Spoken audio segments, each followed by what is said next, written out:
Hi everyone, and welcome back to the channel. Today, we're diving into a fascinating and somewhat surprising topic that's been making headlines lately. The Daily Mail and other tabloids, known for their relentless criticism of Prince Harry and Meghan Markle, are now humbling themselves with a new narrative, calling for the Sussexes to return to the royal fold. Yes, you heard that right. After years of attacks, they're now drawing comparisons between Harry and Meghan and Prince Edward and Sophie, Duchess of Edinburgh, suggesting that the Sussexes should follow in their footsteps. In this video, we'll break down why the media is suddenly pushing this idea, the striking differences between Edward and Sophie's story and Harry and Meghan's journey, and what this shift says about the monarchy and its ongoing struggles. We'll also explore how these comparisons are timed with an increase in attacks on Meghan, possibly to distract from deeper royal issues. So grab a cup of tea, and let's get into it. In recent weeks, there has been an interesting shift in the media narrative regarding Prince Harry and Meghan Markle. The Daily Mail and other British tabloids, long considered critics of the Sussexes, are now subtly suggesting that Harry and Meghan could follow the path of Prince Edward and Sophie, Duchess of Edinburgh. The media is hinting that perhaps the Sussexes should come back to the royal fold, citing the success of Edward and Sophie, who faced similar challenges decades ago. This begs the question, what does this sudden appeal for their return really mean? Could it indicate a recognition that the monarchy is struggling without the Sussexes' star power, or is it a veiled attempt to control them again? Today, we'll delve deep into this comparison between the Sussexes and Edward and Sophie, explore the role of the media in this narrative, and analyze whether such a return would even be possible. To understand this comparison, let's take a closer look at the journey of Prince Edward and Sophie, Duchess of Edinburgh.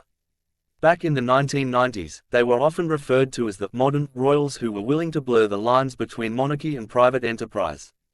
Prince Edward, the youngest son of Queen Elizabeth II, established a television production company, Ardent Productions, which aimed to showcase high-quality documentaries and entertainment.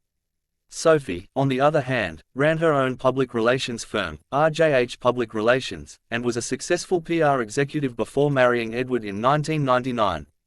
However, their private careers quickly became a source of scandal and controversy. Prince Edward's Ardent Productions was accused of producing subpar content, with its shows often receiving poor reviews and low viewership. His involvement in the media also led to accusations of exploiting his royal status for commercial gain.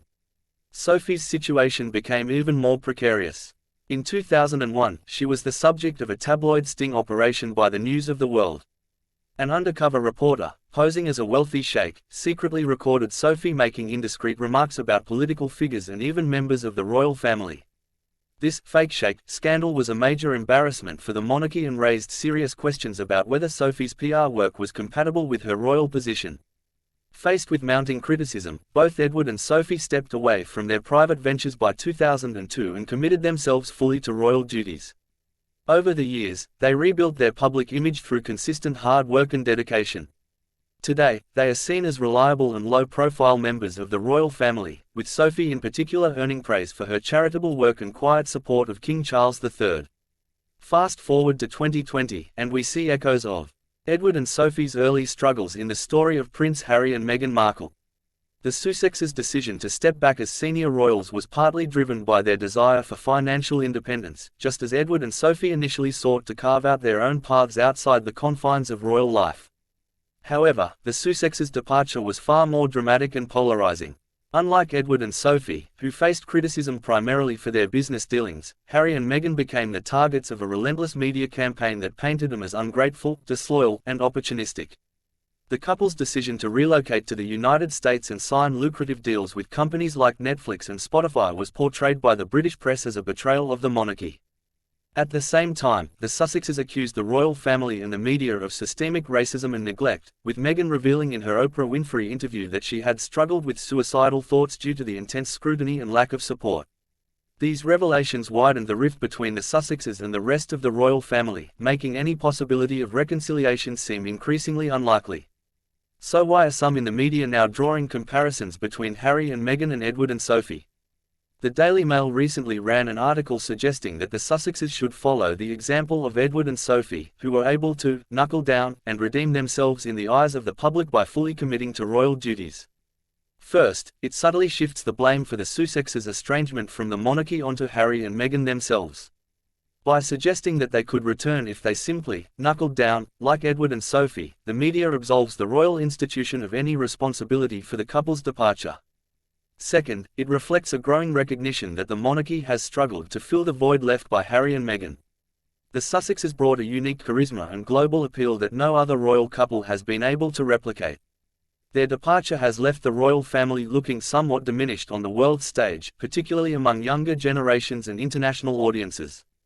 It's important to note that the media's sudden appeal for Harry and Meghan's return is deeply ironic, given that the same outlets have spent years vilifying the couple. The British tabloids have played a central role in creating the rift between the Sussexes and the royal family, with their relentless attacks on Meghan in particular fueling much of the tension. Now, as the media tries to rewrite the narrative, one can't help but question their motives. Are they genuinely advocating for reconciliation, or are they simply looking for a new angle to exploit? Moreover, the comparison to Edward and Sophie overlooks a key difference: the public and media landscape has changed dramatically since the early 2000s.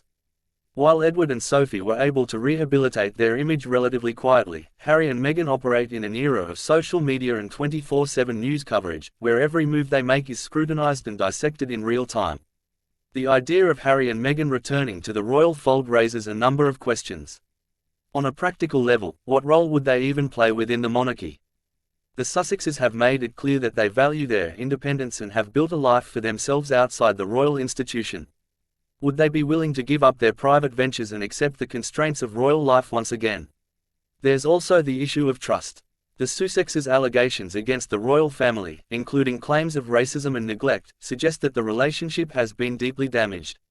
Rebuilding that trust would require significant effort on both sides, and it's unclear whether either party is willing to make the necessary compromises. It's worth noting that the timing of these articles calling for Harry and Meghan's return coincides with a noticeable increase in attacks on Meghan in the press. Some observers believe that this is no coincidence. By vilifying Meghan while simultaneously suggesting that the couple should return, the media creates a contradictory narrative that keeps the Sussexes in the spotlight.